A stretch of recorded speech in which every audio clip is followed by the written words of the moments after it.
我对面的医生让我去取眼球。One doctor asked me to take his eyeballs. 当我望向他时，我看到他十分恐惧的眼。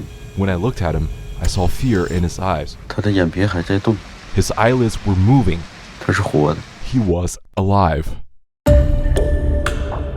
The boy killed in this film for his organs was a 17-year-old army soldier. In this episode, I sit down with award-winning filmmaker Raymond Zhang, the director of State Organs, a powerful new film exposing the brutal realities of forced organ harvesting in China. My sister loved singing and danced well. My sister was kidnapped by police. It was finding the original recording of Yun that inspired me to start this film at the very beginning. It's a story of redemption of a surgeon who once participated in these crimes. This omnipresent fear and never-ending pressure suddenly vanished. He felt like he found a form of redemption. It's the powerful journey of a victim's family, from grief to strength. When we get to heaven, we will see each other again. On the spiritual level, the further you distance yourself from the CCP and the closer you are to the divine, the safer and happier your life gonna be. This is American Thought Leaders, and I'm Yanya Kellick. Raymond Zhang, such a pleasure to have you on American Thought Leaders. Thank you for having me, Yang. So you actually have made 3 documentaries. 2 of them have been focused on forced organ harvesting. The first, of course, was Human Harvest. It won the Peabody Award, which made it the darling of the Canada Media Fund. And then it also had this incredible reach through an online film festival where, literally millions saw it. The second film was particularly close to my heart. It's the film Avenues of Escape. And that's because the film is about this underground railroad that was bringing Chinese prisoners of conscience out from China through the Golden Triangle to Bangkok so they could get UN refugee status and get resettled in free countries. And my wife and I, back in 2005, 2006, were actually working on this railroad. So it was wonderful to have a documentation of that in a documentary, very powerful, and I'd recommend that to everyone. So tell me briefly how going through the process of making those first 2 documentaries inspired State Organs. In 2006, when I first heard about the organ harvesting, I was shocked, but not that surprised. Born and raised in mainland China, I knew CCP had killed about 60 million to 80 million Chinese people over the past 70 years. So I thought I already knew those things. But in 2016, when I first met Dr. George Zhang, I was utterly shocked. The degree of the cruelty of the organ harvesting is beyond imagination. The boy killed in this film for his organs was a 17-year-old army soldier. Since he was under 18, his parents spent about 10,000 Chinese yuan to get him into the army and hope he could get a better job opportunity in the future. Because he was from a countryside, he didn't know how to please or bribe his supervisor. He got a conflict with his officer and was put into a military jail. His blood type matched that of a high-level military officer. So the army decided to kill this boy for his 2 kidneys and 1 eyeball. His parents probably never know what happened to their kid. 我对面的医生让我去取眼球。 One doctor asked me to take his eyeballs. 当我望向他时，我看到他十分恐惧的眼。 When I looked at him, I saw fear in his eyes. 他的眼皮还在动。 His eyelids were moving. 他是活的。 He was alive. Dr. George Zhang told me, is so demonic. The position cut into the body, the blood spring out, and when he took out the kidney, the vessels are still pulsating and trembling. Normal person in that situation would go insane. Overwhelmed with the emotion, a couple times he rushed into the washroom, turned on the faucet, and cried down there for a long time. The interview stopped on day 1 because of emotional breakdown.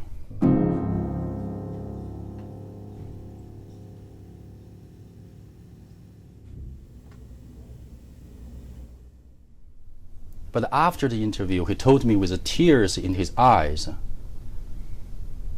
he had been living in the extreme fear every day over the past 17 years. Being scared day and night since there's a secret military operation.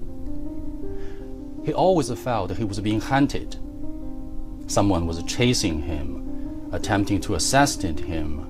But after the interview, to his surprise, this omnipresent fear and never-ending pressure suddenly vanished, as if his life and soul were relieved and redeemed. He felt like he found a form of redemption. When I looked at Dr. George Zhang's eyes, I saw a mixture of complex emotions of fear, worry, but also the courage and determination. Until today, Dr. George Zhang is the only military surgeon who directly involved in organ harvesting and has the moral courage to stand up to expose this most secret state crime. His courage and determination deeply touched me.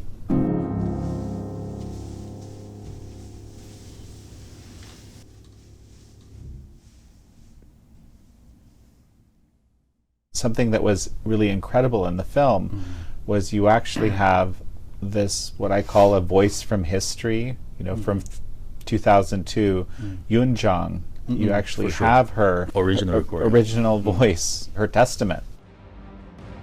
21日夜里，我下楼前后都被警察包围，早晨4点宗涛被抓走。宗涛等于是青岛市法务辅导站的副站长。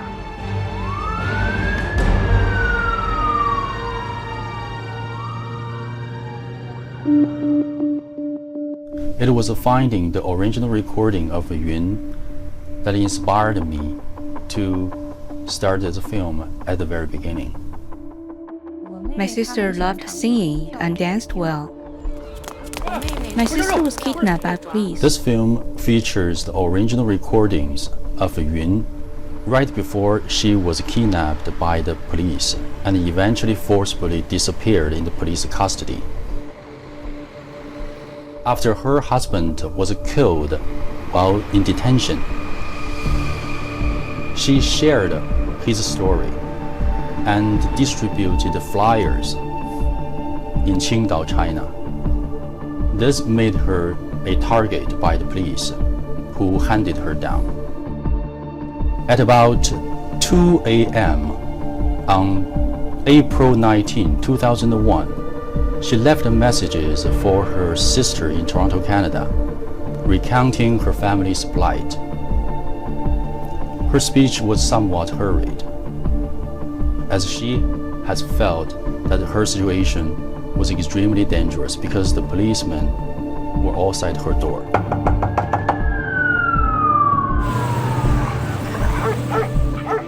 In the recording, she said, her family's experience was only the tip of the iceberg in the persecution in China, and hope the international community could help to end this persecution. And this was her last voice left of the world, and was her only wish. The film also features a policeman who participated in this persecution. Can you tell me about him? Sure. A police officer on guard was deeply moved by the steadfast faith of the Falun Gong practitioner. 东北的辽宁锦州，2002年4月9日，这个人呢，身为一个老师啊，就是在中学教书的老师。在这之前呢，他受过的羞辱更大呀。我们的民警有不少啊，就是比较变态那种的，对他进行这个属于是猥亵吧，然后对他进行这个强暴太多了。我们经历了得有1个星期对他的审问、严刑拷打，身上已经有无数次伤疤，并且电棍电。这个时候，可能辽宁省公安厅某办公室吧，反正是一个挺保密的部门，派了2个，一个是解放军沈阳陆军总医院的一个军医，还有一个是第2军大学毕业的，给他送精神病院的一个手术室，然后进行一套东西。当时我们一人拿一把手枪在旁边站岗，不打任何麻药。手术刀在胸脯一刀下去，血是喷溅出来的，血是喷溅出来的。那个女人就嗷嗷大叫一声，说法轮大法好，你杀了我一个人，你还能杀到我们好几亿人呢？为了自己真正的信仰被你们迫害的人吗？那个军医犹豫了一下，然后看了我一眼，又看了我们的领导一眼，领导点了一个头，他还继续的。我一直不信，但是看了之后，他们这个勇气太让人震惊了。人再大的忍耐力，锋利的手术刀一点一点拉开你的胸脯的时候，你心脏在里边跳，血喷溅出来。这个时候还是说法轮大法好。我一想起他那一瞬间，我感觉对不起他，我救不了他们，我救不了他们。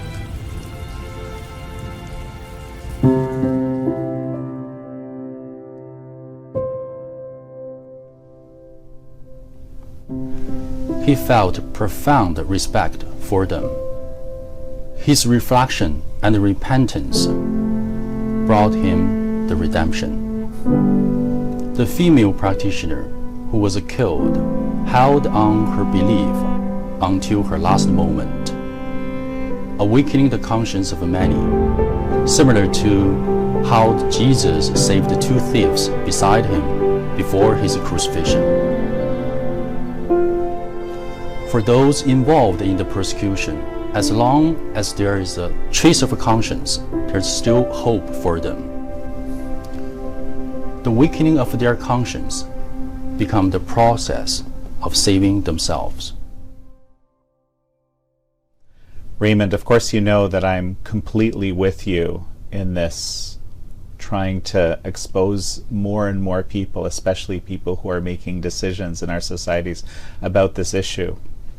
And we've already seen how the lack of action from free countries around this issue when the Falun Gong were initially targeted over decades, that it seems to have now shifted also towards the Uyghur populations as millions of people were incarcerated in the camps. So I think you have a really good point in saying that this is something that needs to be dealt with quickly. Let's talk about a couple of the characters. I found this documentary particularly powerful in that you get to know a few people very well that are connected to the issue. And of course, Michelle is living in Canada, with her kids, and it's her sister Yun who has disappeared in China. Well, so tell me a little bit about how you found them, and tell me a bit about them and their story. This is the journey of the awakening of the victim's family.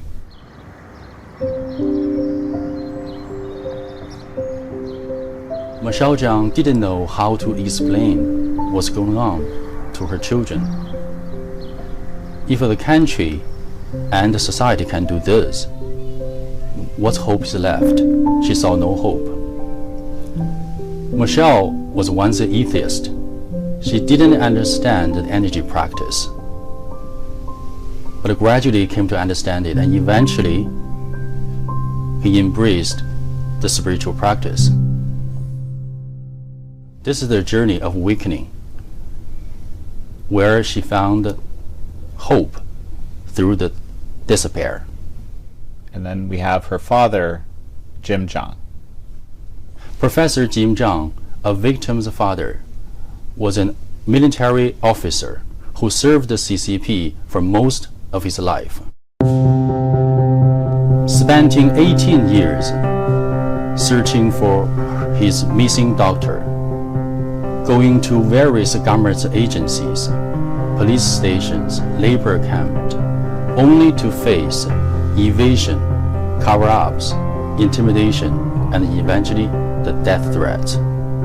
There is no point in living. I have no way out.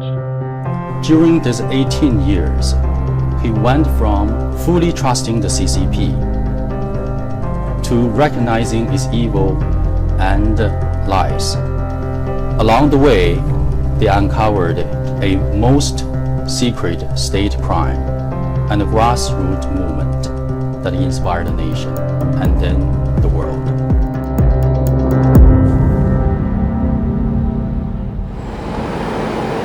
Kaohsiung City Council has received a bomb threat for its plans to organize a screening of state organs, a documentary on China's government-run organ harvesting operations. The threat said several explosives had been put in the City Council building and they would explode at 5 p.m. on Tuesday if the event wasn't publicly canceled. So, Raymond, explain to me some of the challenges that you faced with screening this film, especially in Taiwan. I understand there were bomb threats and even death threats and, a multitude of challenges. Until today, there are more than 120 death threat letters in Taiwan. When I heard the news, my first concern was the safety of the audience. After the local police conducted a thorough investigation, they found no explosives in the cinema. This became clear that all those emails were sent via VPN from outside China, and this confirmed this is a typical intimidation tactic used by the Chinese Communist Party, aimed at disrupting the normal life of Taiwanese people.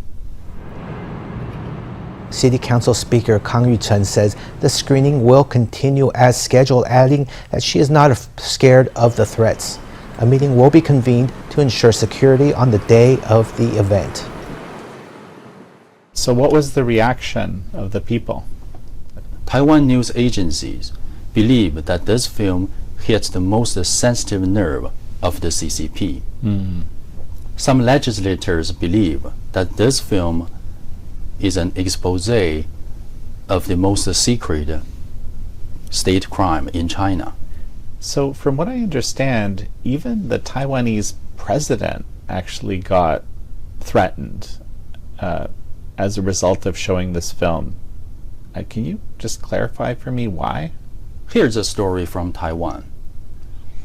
When we held a press conference in the Legislative Yuan in Taipei, a legislator said with emotion, in 2006, two young people in this very same room held a press conference to expose this crime of organ harvesting.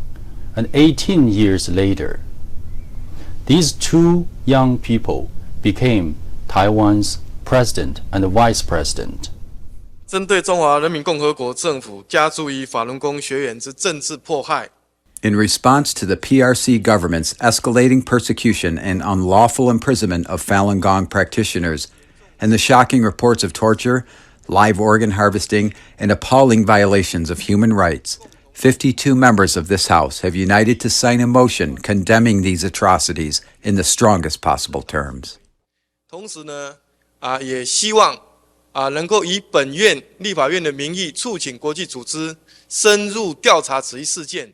On behalf of the Legislative Yuan, we call upon international organizations to launch an immediate and independent investigation to expose the truth, stop these crimes, and protect innocent lives. The characters in this film symbolize the various roles played by people both in China and around the world during this ongoing genocide. We live in a time where great good and great evil coexist. This page of history will be turned over soon. I hope when we look back, none of us will have any regret. We all have done what we should and what we could. And so during the film, you actually experienced your own personal transformation. So tell me about that. Before producing this film, we have agreement on the team. We hope all the participants will benefit from the process of producing, distributing, or promoting the film. And how can we achieve that?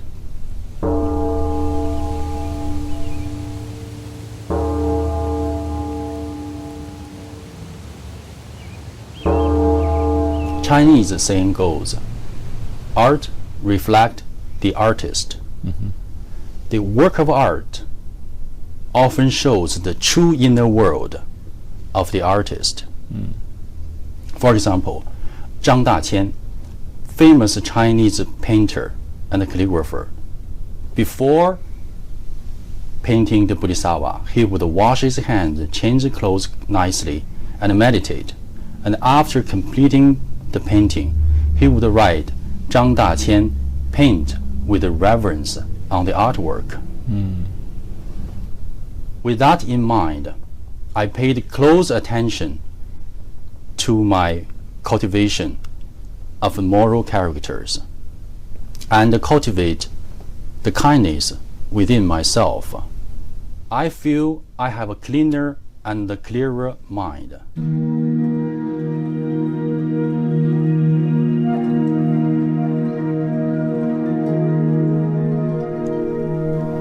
At the same time, I feel true freedom that every artist dreamed of. A true freedom from inside out, a feeling that I never have experienced before. To my humble understanding, the true freedom means being free from sinful desires, being free from complaint, and being free from selfishness. Only then can you be your true self and express yourself freely. It's an amazing process to go through as you're making a film. I'm very interested in your own journey that you described, right, of personal redemption. So yeah, tell me about that. Producing this documentary is also a journey of a self-redemption for myself as well. Born and raised in mainland China, and I thought I had a clear understanding of the CCP.